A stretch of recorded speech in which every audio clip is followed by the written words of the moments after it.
So what kind of fun stuff have you guys been doing during your like holiday break, Christmas thing? We haven't been able to like go out and do things like, Santa and all that stuff because, COVID and 2020 and all the things. But we've been developing some cool new little traditions that I really like. And I think that we might like keep with us, forever because they've been a lot of fun. And one of the really fun, like new traditions that we started this year was the girls actually built and then painted their own little countdown to Christmas box, a little advent calendar box thing. And they all have little individual compartments. And so I got to fill them with like, a candy or like a little ring or, whatever. And we thought that, we should keep this and do it every year. And I thought that was kind of cool. It was like much more fun than just going out to like Costco or whatever and buying like the LOL big advent calendar box. So I'm really loving that. So yeah, that has been fun for us during this holiday season, and we are getting closer and closer to, the big day, which is super exciting. That doesn't really have anything to do with this video at all. It's just, hey, it's the holiday season and how are things? I'm going to tell you all about today's video in just a moment, but before I do, hello, I am Mrs. Soap and Clay. Let's make stuff.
How's it going, Sudsers? Welcome back to the channel. You are at Soap and Clay, where we make all the soapy things, and today is day 263 of 365 days of soap, and this is a fun one. So I've been saying that I'm going to be doing some more kind of technical how-to type videos for the rest of, the year of 2020, just because it's fun, and also kind of lighter in content, so shorter videos, which means more time that we can all spend with, our families, or filling all the orders at the shop, or interacting with all the people at the shop, all the things. Yes, so for day 263, we are actually doing a lie, do's, and don'ts video, right? And I thought that this would be a really fun one to put in because people are always, the interwebs and all of the things, they're always saying, always, always do this with lie, and never, never do that with lie.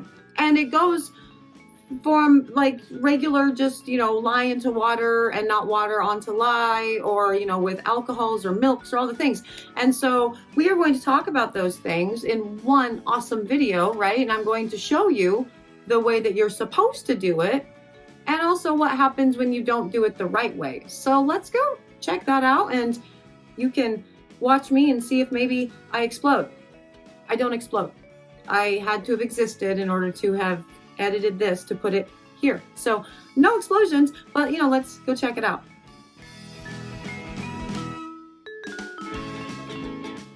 So this is like a really fun video, actually, because we are going to talk about and actually show in real time all of the ways that you're supposed to or not supposed to play with lye.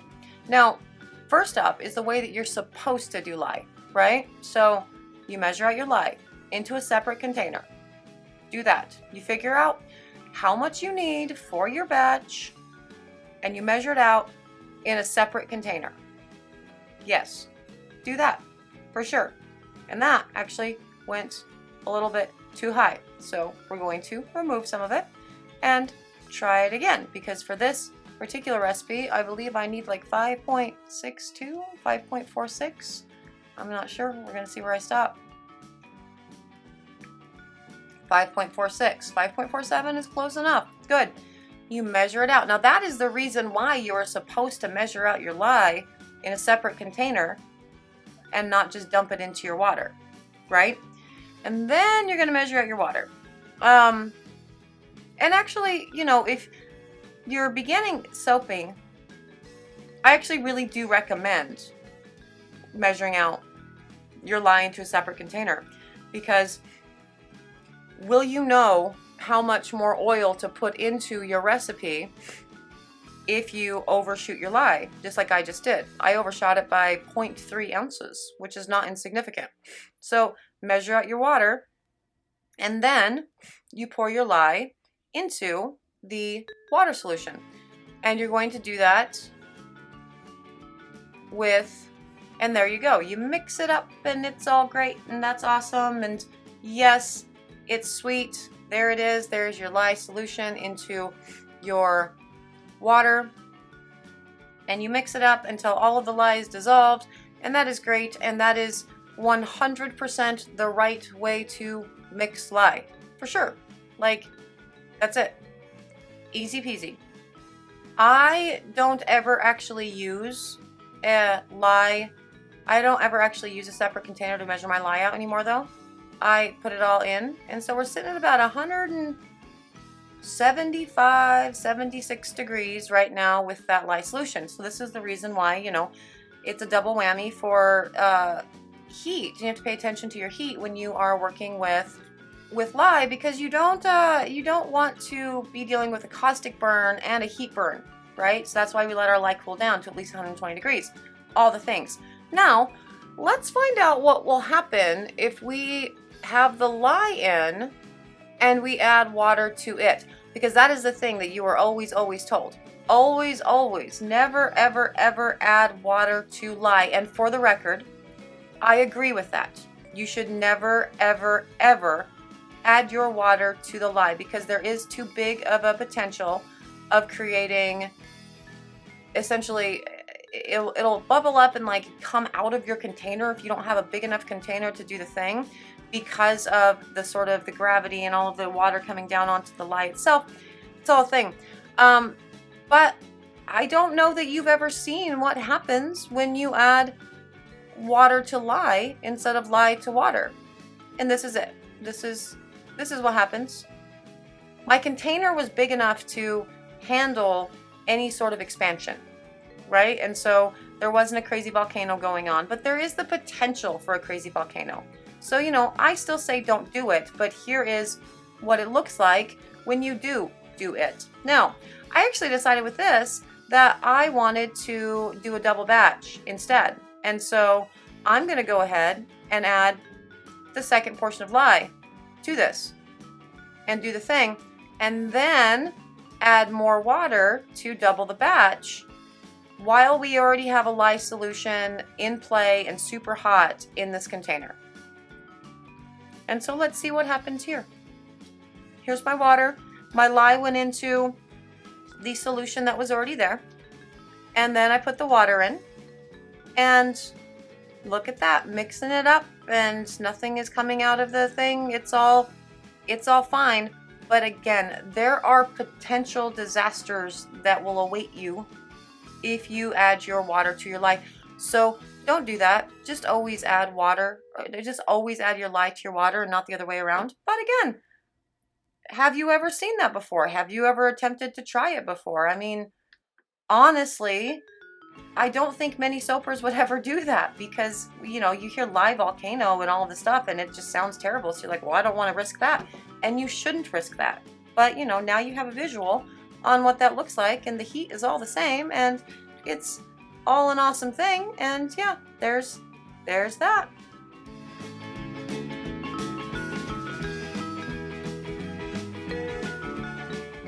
Okay, and now on to alcohols. Now, the interwebs tell you that when you are working with alcohols, you should, you know, cook them, which I do agree with hard alcohol. I don't agree with beers and wines necessarily. It's not really necessary. And then freeze them into ice cubes. And the idea behind that is because of the extra sugar, the extra sugar content in, you know, alcohol, it's going to get overly hot, overly fast, and it could, you know, scorch the lye water, which could discolor your soaps. It can scorch the lye water, but I actually use that to my advantage when, you know, working with alcohol soaps, the scorching, really. And so then you add to your ice cubes, your iced wine, because this is a wine one, you add your lye to that, and then the heat of the chemical reaction will melt the ice cubes and, you know, turn it into a solution, into a, you know, an aqueous solution. And that's all well and good. And that legit happens. It does. That is a thing. But I want you to pay attention to how much I'm like working with this to get everything sort of melted down. Now, with this particular recipe, it's not super terrible as far as the melting, which is good. You know, it's awesome. It's not nearly as bad as it is with milks, but it's much more time I'm spending on, you know, mixing this than I was on, you know, just the regular lye and water solution. And then also, I have found when I freeze my alcohols, and this happens every time, regardless of what I do for the alcohol, whether it's beer or wine, doesn't matter what kind of beer or wine, there end up being these really weird little clumps that still exist in the solution. And again, look at how much time I'm spending on this. Like, that's a lot. And that lye solution is already discolored, isn't it? Because the wine was a pink. So the lye solution is already going to discolor. It's already going to be a weird color, right? But there are weird little floaties hanging out in my lye, and you can't see it in this. So I'm going to bring it to the top so you can. And that right there, there's actual visible pockets of lye attached to the ice cube that didn't quite melt. Like, those are pockets of lye that's around. I mean, it's different things. There's also sediments in wine, and like, it's attached to different things, right? And so cooling it down actually makes, as far as I'm concerned, a bar that actually can potentially be dangerous to use. And not that it's so hard to actually mess up soap, but if you were to have a chunk of that somehow did not get broken down by your stick blender, which again, there's a lot of ifs in all of this, that could legitimately hurt someone. But you know, we're looking at 94 degrees with that, which actually makes it cool. It's ready to use right now, except for all of the extra chunks of, you know, stuff, the sediment and the ice and all the things that have lye connected to the outside of them, you know, in the solution. And so you're still having to work to break it all down, and it takes forever, and it's not the most fun for me. So there's the proper way to the do way of putting alcohols into soap, right? Now here's the do not way. I'm going to just measure out my wine, which is again a pink, it's a rosé, and I'm just going to measure it out like I would my regular distilled water. There it is. Do the thing. That's great. And then I'm going to add my lye directly to room temperature wine. I have not chilled it. I have not done anything with it other than open up the container. Like, that's it. That's the whole thing. That's all I'm doing. And I'm putting the exact same amount of lye into the exact same amount of wine throughout all of this. And, you know, let's see what happens with this one and if there's any sort of crazy that goes on. So exact same process, you know, mix it up, do the thing. It's awesome. It's whatever. And you actually see it's lighter right now. Do you see that? It's lighter than the other one was. Oh, but look at that. We've got some bubbling. We've got some rising. Look at that. It's definitely scorching. Did you see the volume rise in the container? Now that's what you can get with adding the water to the lye instead of the other way around in situations as well. That's what you get. That's a little volcano thing. That can happen. With this one, it's not, my container was big enough to actually contain all of that to do its thing, but that can be damaging too. I mean, if it gets on your ungloved hand or whatever, but if it ends up boiling out, you just clean it up. But you can do it this way too. And ultimately they all still end up basically the same color. Just one is much, much hotter than the other, but you know, ready to go within an hour either way. So there's, you know, the alcohol lye thing.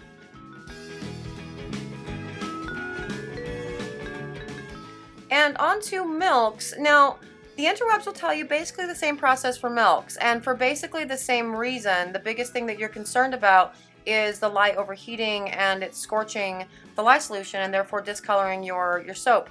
And I've actually shown you a couple milk soaps on the channel where I use that to my advantage in the scorching in the actual design of the soap, and I love that. But this is the proper way to do milks. You're going to take your milk and freeze it, much like you do your alcohols.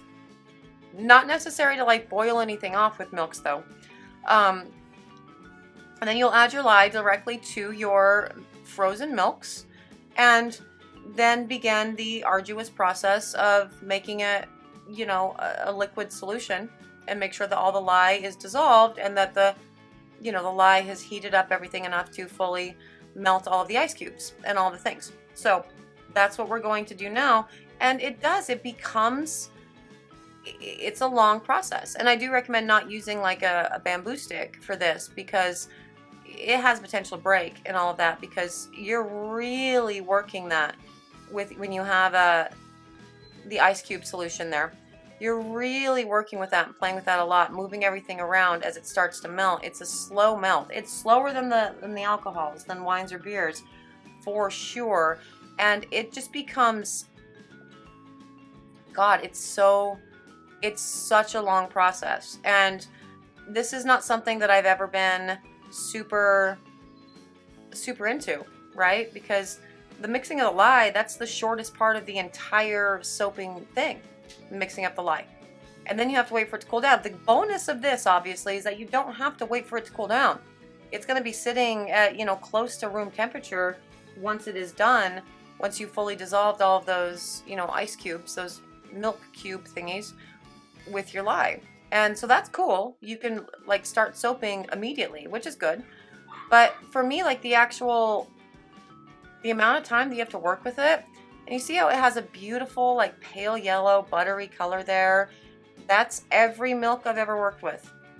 I've never seen a cream colored, lye solution when it's all said and done. Certainly never seen a clear lye solution when it's all said and done when working with milk. So you get that beautiful buttery color, which is great. It's lovely, but it's still a discolored lye solution. Now, will something like this change the overall color of your bar? Could. I guess it depends on what you're using. Likely not, because the majority of oils are that beautiful cream butter color as well. So, this is the right way. This is the do way. This is what you should do when working with milks.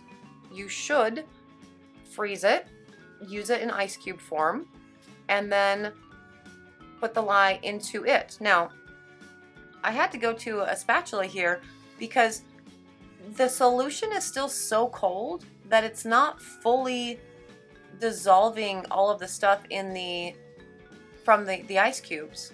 And also it's just, there were like pieces of lye on the sides of the container, and that was not fun, and it was all a thing. So with this, I'm just going to use regular milk, regular room temperature milk. Now this is not chilled. It's actually been sitting out for, this is coconut milk. So, I mean, it's not chilled anyway. And just open the can, do the thing. Yes. And putting the lye directly into the coconut milk. Not frozen, not chilled, nothing. Just measure it all out and give it a little stir and see what we're working with. And this for me is kind of my favorite way to do milks, because it's less time. It's less time intensive. It's less, for me, it's less labor intensive, and I'm here for that. And that's as you can see, it is getting slightly darker for sure. It's definitely getting darker, and so the milk is scorching. That's what that looks like. That is scorched milk. I personally work that into my designs and have no problem with the scorched milk. But if you want a completely, white bar and you're not going to use any sort of colorants in order to achieve it, then, maybe go the iced method. But, they're very similar when it's all said and done. And the second way was much faster for me. So there you are. There's the lye do's and don'ts, day 263. And there it is, 3 different ways that you're supposed to put lye in, and also what happens when you do it wrong. Now, as you can see, no explosions. It got a little bit scary with like the wine soaps and things were bubbling up and doing the things, but also with the wine soaps, when you're doing them with the ice cubes for the wine instead of like just regular, it takes forever for the wine cubes to melt, for the lye to dissolve that, or for the lye to melt the wine. It's kind of a pain. And so, I prefer to do it with the, the regular way for me, which is not freezing them and just doing my thing. Again, I'm going to stress again, for the water over the lye, I showed it to you because maybe you've never seen it. And as you can see, nothing terrible happened in that instance. That's not to say that something terrible couldn't happen though. You definitely could get a, live volcano thing going on depending on how big your container is, a number of things. So just don't ever do that. I just thought it'd be fun for you to, see it.